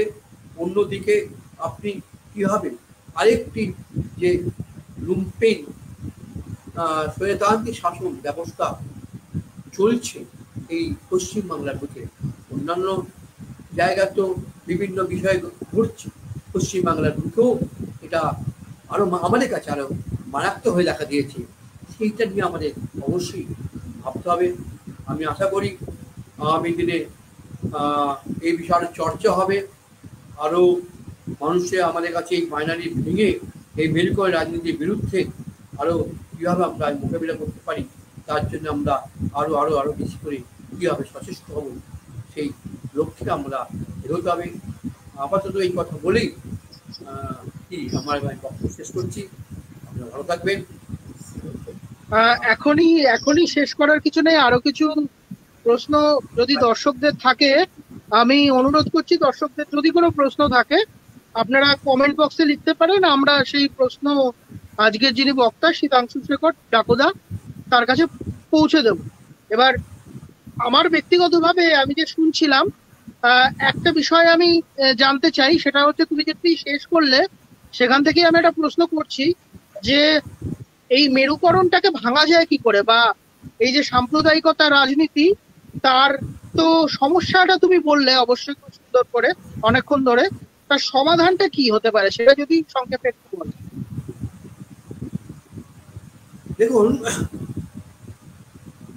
এখানে এই মেরুকরণ রাজনীতির ইয়েটা হচ্ছে যে একটি মেরুকরণ রাজনীতির তার একটা ইয়েটা হচ্ছে যে দুজনের মধ্যে সংঘাত সৃষ্টি করা, দাঙ্গা সৃষ্টি করা। এই পশ্চিমবাংলায় গত কয়েক বছর ধরে দেখবেন আগে বিজেপি ওই গুজরাট দাঙ্গার পরে শিক্ষা নিয়েছে। গুজরাট দাঙ্গার পর শিক্ষা নিয়েছে এটা যে একটা বড় ধরনের দাঙ্গা হলে তাহলে একটা হইচই হয় সারা ইয়েতে। এবং গুজরাট দাঙ্গার জানেন, গুজরাট দাঙ্গার পরে যেটা হয়েছে মোদী তো দেশের বাইরে যাওয়াই বন্ধ হয়ে যাবে, কারণ দেশ তাকে ঢুকতে দিচ্ছিল। এমনই একটা রিয়াকশন ঘটেছিল গুজরাট দাঙ্গার পর যে কোনো দেশ, আমেরিকার মধ্যে দেশ যা বিরোধী তাকে ঢুকতে চাইছিল মোদী, এমন একটা পৌঁছানো যায়। অর্থাৎ সেখান থেকে শিক্ষা নিয়ে বিজেপি যেটা করেছে যে এভাবে করলে একটা বিরূপ প্রতিক্রিয়া তৈরি হবে, যে প্রতিক্রিয়া হয়তো সাময়িক তারা ওই অঞ্চলে ব্যাকল্যাশ ঘটিয়ে দিতে পারবে, কিন্তু সারা দেশ বা অন্যান্য অঞ্চল যেখানে এইটা ঘটেনি, মানে এই গুজরাটের পর অন্যান্য অঞ্চলে সে অর্থে তারা বিজেপি খুব সুবিধা করতে পারছিল না। তখন ওরা ঠিক করেছে যে আঞ্চলিক স্তরে এই প্র্যাকটিসটা করে, অর্থাৎ আঞ্চলিক স্তরে ছোট ছোট দাঙ্গা সংগঠিত, দাঙ্গার নামে ছোট ছোট দাঙ্গা সংগঠিত। যেমন এখানে রামনবমীর নামে ছোট দাঙ্গা সংগঠিত। এই যে বিভিন্ন শহর অঞ্চলে গিয়ে করছে, করার ফলে কি হচ্ছে, একটা ওই হিন্দু মুসলিম যারা একসঙ্গে বাস করতো, একসঙ্গে তারা কাজ করতো, একসঙ্গে জীবিকার জন্য তারা লড়াই করতো, ট্রামে বাসে থেকে তারা অফিস যাচ্ছে গিয়ে যাচ্ছে, যে সংঘাতটা ছিল না। যে মুহূর্তে ওই ছোট ছোট অঞ্চলে যেমন মনে করে ভাটপাড়া থেকে আরম্ভ করে রিষ্টা থেকে আরম্ভ করে ওই হাওড়া বিভিন্ন অঞ্চলে এই ছোট দাঙ্গা সংগঠিত করার ফলে সেখানকার লোকেদের মধ্যে একটা মেরুকরণ তৈরি করে। এবং বিজেপি জানে যে পশ্চিমবাংলা যে কোনো জিততে পারবে না এইভাবে, নির্বাচন বা জিত 27% মুসলিম ভোট এক দেবে না, কিন্তু সে জানে যে হিন্দু ভোটটা তার দিক থেকে, এবং সে সফল হয়েছে। এই ছোট ছোট দাঙ্গা সংগঠিত একদম দাঙ্গা সংগঠিত করে পশ্চিমবাংলা আসানসোল থেকে আরম্ভ করে ভারতবর্ষ পশ্চিমবাংলায় বিভিন্ন অঞ্চলে সে দাঙ্গা সংগঠিত করে সফল হয়েছে কিনে আজকে 2014 থেকে যে একটু 2024-এর মধ্যে সে এই জায়গায় চলে গেছে, তার 39 থেকে 40% ভোট সে পশ্চিমবাংলাতে পেয়ে যাচ্ছে। তো সে ভোটটা হিন্দুদের, টোটাল ভোটটা হিন্দুদের, এবং মুসলিমদের ভোট সে পাচ্ছে না। এবং যত সে ভোটটা পাচ্ছে তত মুসলিম ভোটটা তত বেশি তৃণমূল দিকে চলে যাচ্ছে। একটা মজার ভাবে করেছে 2000 এর আগে মানে এই 2021 ইলেকশন দেখতে হবে। 2021 ইলেকশনে আমরা নো ভোট টু বিজেপি অনেকে চিৎকার করে, কিন্তু আসল রেজাল্টটা এরকম হলো কেন? ওরা 200 সিট মানে 100 ওপর সিট পাবে একটা আকাঙ্ক্ষা নিয়ে ভোটে প্রচার করছিল ইয়েরা মানে বিজেপি, কিন্তু দেখা গেল 70 সিটে কি দাঁড়িয়ে। আপনি দেখবেন ওখানে কিন্তু প্রথম 4 দফা ইলেকশনে কিন্তু বিজেপি খুব এগোচ্ছে, উত্তরবঙ্গতে বিজেপি জিতে আসছে। যে মুহূর্তে শীতলকুচিতে গুলি চললো, শীতলকুচিতে গুলি চলার পরে লক্ষ্য রাখবেন, শীতলকুচি 4 দফা ইলেকশনের পরে, আগে পরেই গুলিটা চলেছে। এবং গুলি চলার পর ওই বিজেপির নেতারা যেভাবে ভাষণ দিতে আরম্ভ করলো, অর্থাৎ বলতে আরম্ভ করলো যে 4টে বললো কেন, 8টা বললো না কেন, 16টা বললো না কেন, এই যে বলতে আরম্ভ করলো, এর ফলে মুসলিম জনগোষ্ঠী দেখবেন, মুসলিম সম্প্রদায়ের লোকেরা প্রচন্ড ভয়, এবং তারা করলো কি দেখবেন, সেই সময় সেই ইলেকশনের পর দেখবেন সমস্ত ভোটটা ওরা সিপিএম বা কংগ্রেস এই শূন্য পাওয়ার পেছনে কারণ হচ্ছে এটা যে তাদের ভোটের অংশটা পুরোটাই ওই মালদা মুর্শিদাবাদ যে ভোটটা কংগ্রেস পেত, বিভিন্ন দক্ষিণ 24 পরগনায় যে সিপিএম কিছু কিছু ভোট পেত, এই সমস্ত ভোটটা চলে গেল এই তৃণমূলের, অর্থাৎ তৃণমূলে 42 থেকে 47% ভোটে গেল, ওয়ারাস বিজেপির ভোট কিন্তু 39.5%, অর্থাৎ ওই 40-এর কাছাকাছি তার ভোট, হিন্দু ভোট যেটা পাবার সেটা পেয়েছে। এবারও সেটা পেয়েছে, সিট দেখবেন কমে গেছে, কিন্তু ওই ভোটের পার্সেন্ট সংখ্যাটা মোটামুটি ঠিকই আছে। অর্থাৎ এভাবে সে হিন্দুত্ব ভোটটাকে মেরু করত। এখন আপনাকে কি করতে হবে? এখন আপনি যে প্রশ্নটা করলেন কিভাবে এটা কমব্যাট করা, এটা করা যেতে পারে যদি এই যে পাড়ায় এলাকায় আগে যে বামপন্থীরা সময় বামপন্থীদের যতই আমরা যে দুটি আজকে অনেক আলোচনা হবে, কিন্তু সেই সময় দাঙ্গা সংগঠিত হতে পারত না। এই কারণে সারা পশ্চিমবাংলার যে বামপন্থী, সিপিএম শুধু না, সিপিআই বামপন্থী দলের সঙ্গে অন্যান্য যে তৃতীয় ধারা বিভিন্ন বামপন্থী মানুষ, সেই বামপন্থী মানুষেরা থাকার ফলে এই ধরনের দাঙ্গা করতে পারতো না, এই ধরনের বিভাজন রাজনীতি করতে পারতো না। পাড়ায় ক্লাব ছিল, নাটক ক্লাব ছিল, গানের ক্যাম্প ছিল, সিনেমা, তৃতীয় ধারা সিনেমা বা আপনার বিভিন্ন সিনেমা প্রদর্শনী হতো, নাটক, গান, 70 দশকের পর দেখবেন পাড়ায় যুক্তিবাদী বিজ্ঞান ক্লাব অনেক ছিল, সংগঠিত ছিল সারা। এবং একটি পাড়ায় অঞ্চলে যদি আপনি সংগঠিত অবস্থা থাকে, তাহলে সেখানে ওই দাঙ্গা সংগঠিত করতে পারবে না, হলেও সেটা সঙ্গে ঢুকে যাবে। আপনি দাঙ্গা সংগঠিত না করতে পারেন, দাঙ্গা যে এই ধরনের মেরুকরণ রাজনীতিটাও সফল হবে। তাহলে বিজেপিকে, এবং দেখবেন আমরা অনেক মিটিং করি, আমরা কলকাতা কলেজ স্ট্রিটে সেমিনার করি, কিন্তু দেখবেন RSS কোনো মিটিং করে না, RSS সেমিনার করে না, কিন্তু দেখবেন RSS গোপনে কিভাবে একের পর এক টাকা বাড়িয়ে যাচ্ছে, আর সেখানে আমরা দিনের পর দিন আমরা এলাকা থেকে বিচ্ছিন্ন হয়ে যাচ্ছি। এই এলাকা থেকে আমরা বিচ্ছিন্ন হয়ে যাই, বামপন্থীরা বিচ্ছিন্ন হয়ে যায়। এই যারা সমাজ সচেতনের কথা বলেন, যারা বিজ্ঞান মনস্ক যুক্তিবাদী মানুষরা এই এলাকা থেকে বিচ্ছিন্ন হয়ে যাওয়ার পরে, তারপরে এই সুযোগগুলো ওই RSS গ্রহণ করছে এবং ঢুকে পড়ছে এবং সে গোপনে কাজ করছে, যার ফলে আপনি তারা যখনই এই বিষয়টা সুশ্রী দেওয়া হয়, এই বিষয়ের সামনে নিয়ে আসা হয়, তখনই আমাদের মধ্যে এই বিভাজনের পরিষ্কার। দেখবেন আপনি যে মানসিকভাবে মনের দিক দিয়ে যাদের বেশিরভাগ মানুষ তো মানসিকভাবে হিন্দু ধর্মের হিন্দুত্বের জায়গাটা রয়েছে, তার মানে এই নয় সে প্রতি ঝগড়া করছে, মারামারি দাঙ্গা করছে, তো যে মুহূর্তে তাকে উস্কে দেওয়া হচ্ছে, এটা অনেকখানি দেখবেন ওই রাস্তায় পকেট বানে মারা, গুজব, এমন গুজব ছড়িয়ে দেওয়া হয় যে আপনি মনে করুন রাজাভাই দাঁড়িয়ে আছেন, বলা হলো আপনি বউবাজে ওখানে বলা হলো রাজাভাই লোকেরা আসছে আপনাকে, আপনি আর কি দেখবেন না, আপনি পাল্টা দাঁড়াবার জন্য উঠে না, সত্যি রাজাভাই লোকেরা আসছে কিনা, এই যে গুজব ছড়িয়ে দেওয়া, এই যে আজকে দেখবেন গুজব ছড়িয়ে দিয়ে একটা বিভিন্ন গুজব ছড়িয়ে একটা লোককে গণহত্যা করে দেওয়া, পিটিয়ে মেরে দেওয়া হয়, লিঞ্চিং যাকে বলে, লিঞ্চিংটা করে দেওয়া হয় ওই গুজব ছড়িয়ে। ঠিক সেভাবে দাঙ্গাকে সংগঠিত করে গুজব ছড়িয়ে। কিন্তু আমরা যদি এলাকা সেই ধরনের আমরা একটা মানে একটা বলে একটা একটা নেটওয়ার্ক তৈরি করতে পারি, একটা পরস্পর নেটওয়ার্ক যদি থাকে আমাদের, এই আমরা বিভিন্ন অঞ্চলের মানুষ বিভিন্ন অঞ্চলে রয়েছে, কিন্তু আমরা যদি মনে করি যে বিরাটিতে কোথাও হচ্ছে, সেখানে সঙ্গে যেমন নেটওয়ার্কের সম্পর্ক না থাকে, সেখানে লোকের সঙ্গে সম্পর্ক না থাকে, কি হচ্ছে জানতে পারবেন, কিন্তু খবর পাবেন এই হচ্ছে ওই হচ্ছে এই হচ্ছে, অনেক কিছু খবর পাবেন। তাই আজকের দিনে আপনাকে এই নেটওয়ার্কটা আমাকে তৈরি করতে হবে, পাড়ায় পাড়ায় সংগঠিত আমাদের খেয়াল নিতে হবে। আগামী মানে যেভাবে আমরা আগামী দিনে বিজ্ঞান ক্লাবটা করতাম, সেভাবে করে আপনাকে গ্রাসরুট লেভেলে, মাইক্রো লেভেলে গিয়ে সংগঠিত হওয়ার মধ্যে দিয়ে এই ফ্যাসিস্ট শক্তিকে আপনি, বিশেষ করে আজকে যখন আপনি দেখতে পাচ্ছেন শহরাঞ্চলে বিজেপির ভোট বেড়ে যাওয়ার জন্য এই ফ্যাসিস্ট শক্তির উৎসাহ বেড়ে গেছে, এবং তারা আপার হ্যান্ড নিতে আরম্ভ করবে আগামী দিনে।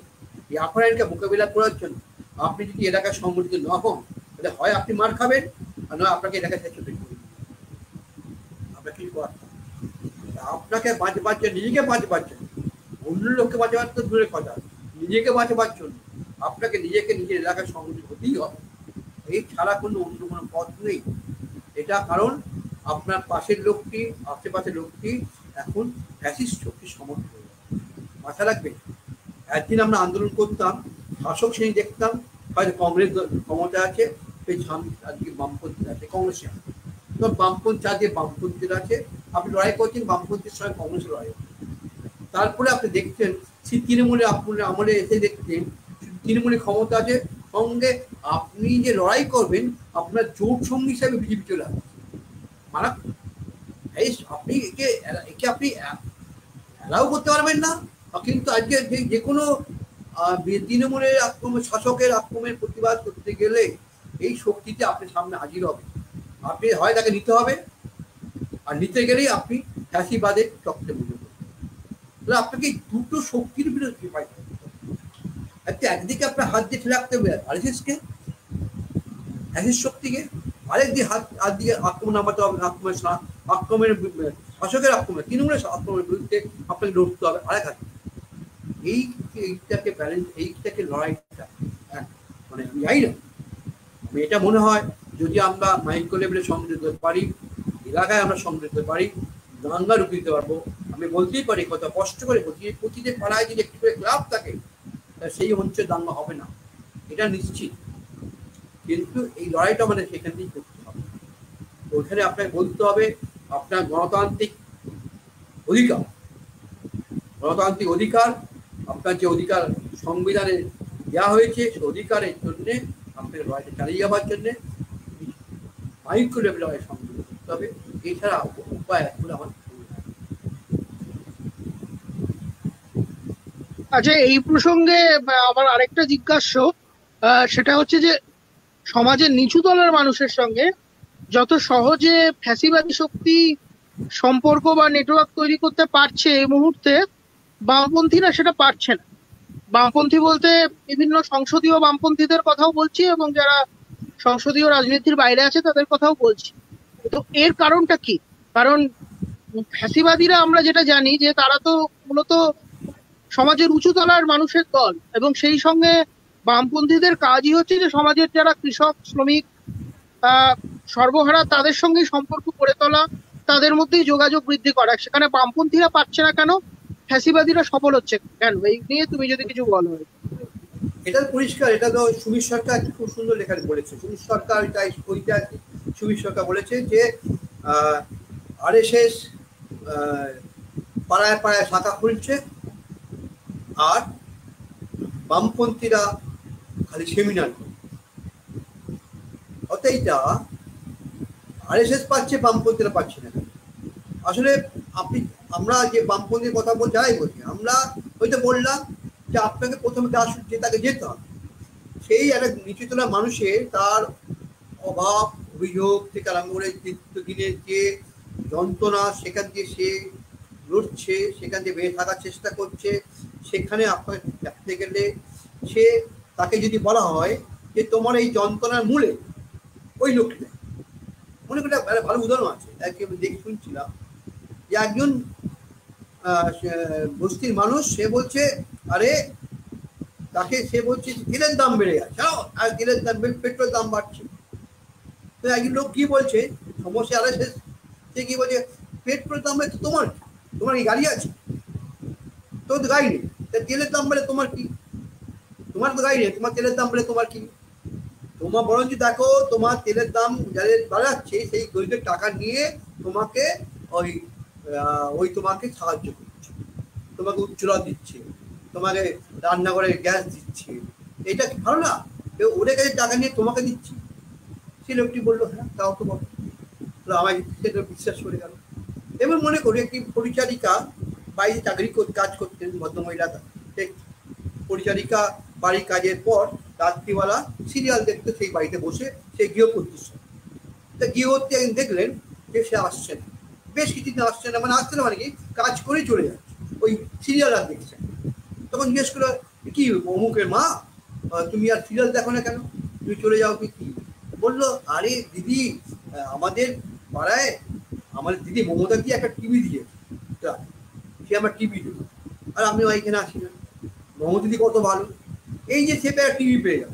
আসলে এই যে দিচ্ছে এই স্বাস্থ্যসাথী, অমুক সাথী, ওদিকে কেন্দ্রীয় সরকারের অমুক প্রকল্প, এই সমস্ত প্রকল্পের টাকাটা যে তাদের ট্যাক্সের পয়সায় দিচ্ছে, এইটা এবং এই সরকার তার পরিষেবা দেওয়ার জন্য এরা সরকারে গেছে, রাষ্ট্রের ব্যবস্থায় গেছে, তাই পরিষেবা দেওয়ার জন্যে এই কথাটা, এইটা যে তারই পয়সায় তাকে দিচ্ছে, এই ভর্তুকি যে দিচ্ছে সে তার পয়সা, মমতা বন্দ্যোপাধ্যায় বা নরেন্দ্র মোদীর পয়সা নয়। এই বোধটা, এই চেতনাটা তাকে দেবার মতো কে থাকে? যদি না আমরা বামপন্থী যারা বলি তারা নেই না বলেন, সেই চেতনাকে তারা এখানে না নিয়ে যান, তারা ভাববে যে ওরাই দিচ্ছে। তা আফ্রিকা যদি এটা বলে ওই তেলের দাম বাড়ছে, তা তোমার কি গরিব বলে টাকা নিয়ে তোমায় দিচ্ছে, তা ওই ছেলে লোকটি তো বিশ্বাস করে যাবে। এবং সবচেয়ে বড় কথা, এটা মাথায় রাখবেন, একটা কথা আছে না যে অফিসের বড়বাবুর কাছে, অফিসের বড়বাবু চমক মানে হুমকি সমকি শোনার পর সেই লোকটি কেরানি বাবু, তখন শোনার পর সে তার রাগ, সে অফিসের বড়বাবুকে দেখাতে পারেন না, তখন সে কোথায় কি দেখায়? বাড়ির বউয়ের কাছে গিয়ে দেখায়, বাড়ির পরিবারের কাছে গিয়ে দেখায়, বাড়ির ছেলে পুলের কাছে দেখায়। এমনি এই মানুষের যে জীবন যুদ্ধের যে লড়াই করার যে যার যন্ত্রণা, সেই যন্ত্রণা থেকে বেরিয়ে আসে দেখা ওই লোকটির জন্য, ওদের জন্য তুমি চাকরিটা পাচ্ছ না, ওই মুসলিমদের জন্য তুমি চাকরিটা পাচ্ছ না, ওই সম্প্রদায়ের জন্য তুমি চাকরিটা পাচ্ছ না, ওদের জন্য তুমি চাকরিটা পাচ্ছ না, তুমি ওইটা পাচ্ছ না, তাহলে সে সেটা বিশ্বাস করবে। এই সঙ্গে গুজরাট দাঙ্গায় জানবেন যে যারা দাঙ্গা সংগঠিত যাদের নিয়ে যাওয়া হয়েছিল সেটা হচ্ছে আদিবাসী লোকেদেরকে, আদিবাসী লোকেদেরকে প্রচুর মদ খাইয়ে তাদেরকে বলে, এখন বলা হয় যে আদিবাসীদের বলা হয় যে তাদের জমি কিনে নিচ্ছে সরকার, জঙ্গল জঙ্গল কিনে নেওয়ার জন্য এই সরকার, আদানিদের জন্য এই সরকার, এই রাষ্ট্র তার জঙ্গল কিনে নিচ্ছে। আবার তাদেরকে সে বলছে তোমরা হিন্দু, আমরা এক হিন্দু, হিন্দুত্বের মধ্যে একটা ঘটনা, হিন্দুত্বের যে তার কনসেপ্ট বিজেপি হাজির করেছে, শুধু ব্রাহ্মণ্যবাদ বলে নয়, এই ভোটে জেতার জন্যে, ক্ষমতা যাওয়ার জন্য সেই হিন্দুত্বের মানে কনসেপ্টের ব্যাপ্তিতে বাড়াবার চেষ্টা করে এদেরকে তোমরা হিন্দু এসো, ওই তোমার ওই শত্রু সংখ্যালঘু শত্রু, ওরাই শত্রু। খ্রিস্টান তোমার উড়িষ্যায় খ্রিস্টান, ঝাড়খণ্ডে খ্রিস্টান, বাংলায় মুসলিম, এখানে মুসলিম জনগোষ্ঠী তার বিরুদ্ধে নামি দিচ্ছে, তারা দ্রুত চলে যেতে হচ্ছে।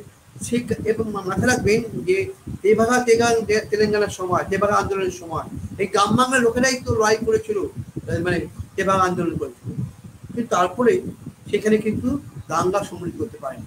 খুব ভালো একটা, আমরা জানি না, আমরা ওই যে ঠাকুমার ঝুলির যে গল্পটা আছে, লালকমল নীলকমল গল্প, সেই লালকমল নীলকমলের গল্পটা হচ্ছে এই ঠাকুমার ঝুলির গল্পটা হচ্ছে এই দাঙ্গা বিরোধী গল্প। এটা আমরা জানি না। এখানে বিখ্যাত বিষ্ণুদের কবিতা আছে, যে লাল কমল এবং নীলকমল রাতে পাহারা দেয় তরোয়াল দিয়ে কালে এই দাঙ্গাবাজদের বিরুদ্ধে, সেই নিয়ে বিষ্ণুদের কবিতা আছে। তা আমাদের বক্তব্য হচ্ছে সেই সময় যে তেভাগা আন্দোলন হচ্ছিল, ওই নোয়াখালীতে ওই সময় অঞ্চলে দাঙ্গা সম্মিলিত করতে পারেনি, এবং সেখানে দাঙ্গা বিরোধী কমিটিতে কারা ছিলেন? কমিউনিস্ট পার্টিটা ছিলেন।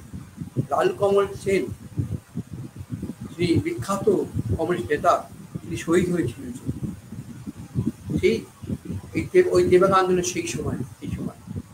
এই আমার বক্তব্য হচ্ছে, এভাবেই কমিউনিস্টরা যখন সারা পশ্চিমবাংলা মানুষের সাথে একাত্ম হয়ে থাকতেন, একটি অঞ্চলে একটি বাড়িকে দেখে বলা হতো লাল বাড়ি, মানে লাল বাড়ি মানে কমিউনিস্ট থাকে, সে অঞ্চলের লোকেরা কমিউনিস্ট পার্টি হিসেবে বাড়িতে চিহ্নিত করতে পারে। সেই একটা সময়ে চলে গেছে এই পশ্চিমবাংলায়, এই বাংলায়। তখন দাঙ্গা সংগঠিত করতে পারতো না, দাঙ্গাবাজটা আসতে পারতো না, কেউ মেরুকর রাজনীতি করতে পারতে পারতো না। আজকে সেই কমিউনিস্ট বলুন, বামপন্থী বলুন, বা এই যে সেকুলার থেকে আরম্ভ করে বিজ্ঞান মনস্ক থেকে আরম্ভ করে কুসংস্কৃতি আন্দোলন থেকে আরম্ভ করে এই বিজ্ঞান আন্দোলন এই সমস্ত এই যে সবাইকে এই মেরুকর রাজনীতি সবাইকে একসাথে দাঁড়াতে হবে, লড়তে হবে, তবেই আমরা এই লড়াই জিততে পারবো। আমি কি আপনাকে তোমাকে তোমার প্রশ্নের যে প্রশ্নটা তাকে আমি যদি জবাব ঠিক দিতে পারলাম। হ্যালো শ্যাম। হ্যাঁ, কিছুটা জবাব তো নিশ্চয়ই পেয়েছি। সেই সঙ্গে আরো অনেক কিছু কথাই তো মানে বলার আছে, যেরকম তুমি এই জনকল্যাণমূলক প্রকল্পগুলো নিয়ে পড়লে, মানে এটাও এখানে ঠিক যে পশ্চিমবঙ্গে অন্তত তৃণমূল বিজেপিকে পরাস্ত করতে পেরেছে, তার অন্যতম একটা বড় কারণ হচ্ছে এই জনকল্যাণমূলক প্রকল্প। মানে এগুলো যে শুধুই ফ্যাসিবাদীদের পক্ষেই ব্যবহার করা যায় তা নয়, ফ্যাসিবাদের বিরুদ্ধেও ব্যবহার করা যায়। ইতিহাস যদি আমরা দেখি তাহলে ইউরোপের যারা সোশ্যালিস্ট তখন তাত্ত্বিক ছিলেন, তারাই এই ইউনিভার্সাল বেসিক ইনকামের কথা বলেছিলেন, মূলত যে প্রত্যেক মানুষের অ্যাকাউন্টে কিছু নির্দিষ্ট পরিমাণ টাকা পাঠিয়ে দেওয়া হোক, যাতে কিছুটা হলেও পুঁজিবাদকে প্রতিরোধ করা যায়। পরে এখন সেটা অন্যরকম রাজনীতিতে ব্যবহার করা হচ্ছে। তো এছাড়া আরেকটা জিনিস আমার যেটা মনে হয় যে ভিন্ন ন্যারেটিভ তৈরি করার প্রয়োজন আছে, যেটা উত্তরপ্রদেশে অখিলেশ যাদব করলেন, যে দলিত রাজনীতি এবং ব্রাহ্মণ্যবাদ বিরোধী রাজনীতিটাকে তারা সামনে নিয়ে এলেন। তো এই জিনিসটা কিন্তু তামিলনাড়ুতে আমরা দেখেছি যে বিজেপি একটাও সিট পায়নি। তার কারণ ওখানকার যে তামিল অস্মিতার যে রাজনীতি বা তার যে আবেগ, সেটাকে তারা খুব সুচারুভাবে ব্যবহার করেছেন। এবং পশ্চিমবঙ্গেও খানিকটা, বা বাংলায় যেটা ওরা স্লোগান দেয় আর কি, তৃণমূল, যে জনগণের গর্জন, বাংলা বিরোধীদের বিসর্জন, বা এর আগের ইলেকশনেও যেটা বলেছেন যে বাংলা নিজের মেয়েকেই চায় ইত্যাদি, এই আঞ্চলিকতার যে ন্যারেটিভ সেটাকে এনে বিজেপিকে পরাস্ত করা গেছে। সুতরাং আমার একটা জিনিস মনে হয় যে শুধু সাম্প্রদায়িকতা বিরোধী কথা না বলে অন্য একটা ন্যারেটিভও আনা জরুরি। সেটা সেই ক্ষেত্রে তোমার কি মনে হয়? তুমি যে বিজেপিকে পরাস্ত করা গেছে এই কথাটা বললে, এটা আমি মানতে পারছি না। বিজেপি কিভাবে মানে পরাস্ত বলতে কি কম সিট? হ্যাঁ, মানে কম সিট, আমি শুধু এই কথাই বলছি, মানে পরাস্ত তো ওইভাবে করা যায় না। যাদবের যে কথা বললো ওখানে ওখানে আরেকটা ফ্যাক্টর, বড় ফ্যাক্টর কাজ। এই ফ্যাক্টরটা হচ্ছে যে আরএসএস মোদির বিরুদ্ধে, এই যে আরএসএস এর মধ্যে যে দ্বন্দ্ব, এই দ্বন্দ্বের বহিঃপ্রকাশ ঘটেছে ওখানে। ওখানে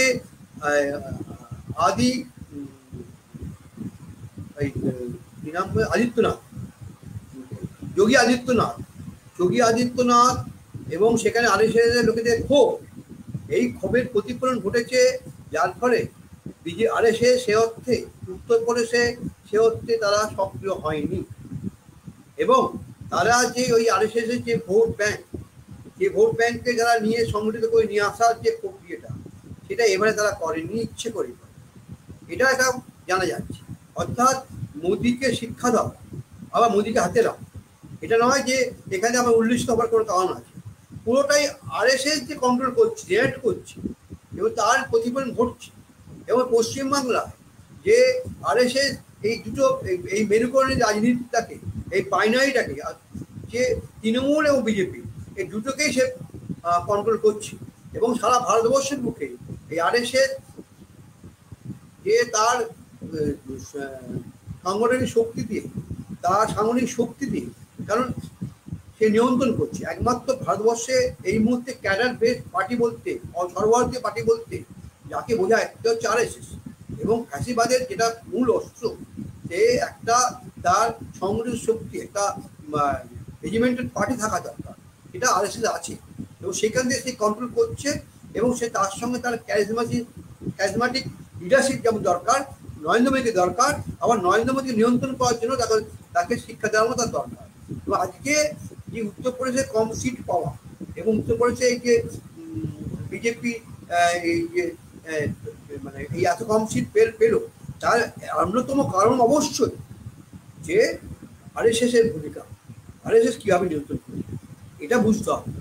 এবং এই যে জনপ্রকল্প যে প্রকল্পগুলো, জনমুখী প্রকল্পগুলো বা টাকা দিয়ে, সেটা তো বিজেপিও করছে, যেমন মমতা করছে পপুলার ফন্ড, পপুলার ইয়ে দিয়ে স্কিম হাজির করছে, যে বিজেপিও করছে এবং এরা করবে। ওরার মধ্যে দিয়ে আসলে তো লক্ষ্যটা হচ্ছে জল জমি জঙ্গল, আসল লক্ষ্য হচ্ছে সে বিজেপির লক্ষ্য নয় যে আরে তৃণমূলকে উৎখাত করা, বিজেপির লক্ষ্য হচ্ছে একটা জল জমি জঙ্গলটার ওপর নিয়ন্ত্রণটাকে নিয়ন্ত্রণ করা এবং আদানিদের হাতে তুলে দেওয়া, কর্পোরেট হাউসে তুলে দেওয়া। আর সারা ভারত পৃথিবীর জুড়ে যে কর্পোরেট হাউসের যে ক্রাইসিস, আগামী দিনে জলটা আরো ক্রাইসিস রূপে আসছে, তার অধিকার কে পাবে? সেই যে লড়াই, জঙ্গলের নিচে যে আকর আছে, সেই আকর পেতে গেলে তাকে লড়তে হবে। তো সেই জঙ্গল পেতে গেলে তাকে এক র্যাডিক্যাল ফোর্সের বিরুদ্ধে লড়তে হবে। র্যাডিক্যাল ফোর্স সেটাকে সে আদিবাসী লড়াই করছে, এক বিপ্লবী ফোর্স, বিপ্লবী বলো আর প্রতি যাই বিপ্লবী বলো আর অন্য যে ভাষাই বলো না কেন, আমি র্যাডিক্যাল ভাষায় যদি বলি বা বিপ্লবী ফোর্স নাও, কিন্তু যারা র্যাডিক্যাল ফোর্স, যারা আদিবাসীদের জঙ্গলের সপক্ষে লড়াই চালাচ্ছে, সেই লড়াইটা টিকিয়ে রাখার জন্য যে তারা লড়ছে, তার বিরুদ্ধে কে আরএসএস এর এই শক্তিকে সংগঠিত করার থেকে যাচ্ছে। যার পরে দেখবে আজ যে সমস্ত সংসদীয় পার্টিগুলো এই যে বিভিন্ন ব্ল্যাক লগুলো, এই যে বিভিন্ন জনবিরোধী লগুলো নিয়ে আসা হচ্ছে, তার লক্ষ্যটা কিন্তু সব দলই সাপোর্ট করছে, কোনোভাবে সাপোর্ট করে। ইউপি আইন তো আজকে আসেনি, কিংবা তার আগে যে বিভিন্ন যে ডেকোরিয়ান লগুলো আসতো, সেগুলো তো আরএসএস আনেনি বা বিজেপি আনেনি, কংগ্রেসই এনেছে, কংগ্রেস সময় এসছে। এবং এই লগুলো দিয়ে মাধ্যমে মানে শেষ পর্যন্ত জল জমি জঙ্গলের বিরুদ্ধে লড়াই, জল জমি জঙ্গলকে দখল করার তার যে প্রক্রিয়া, সেটাকে সে এভাবে বিভিন্ন প্রক্রিয়ার মধ্যে দিয়ে সে আনছে। তার মধ্যে জনমুখী প্রকল্প যেমন আছে, তেমনি বিভিন্ন জনবিরোধী আইনও আছে, বিভিন্ন আক্রমণ আনছে, ওপর থেকে বোমা ফেলে, ড্রোনের মধ্যে বোমা ফেলে আদিবাসী হত্যা করছে, এই সমস্ত কিছু করা হচ্ছে। এবং ঘোষণা করছে 2025 সালের মধ্যে, 2025 সালের মধ্যে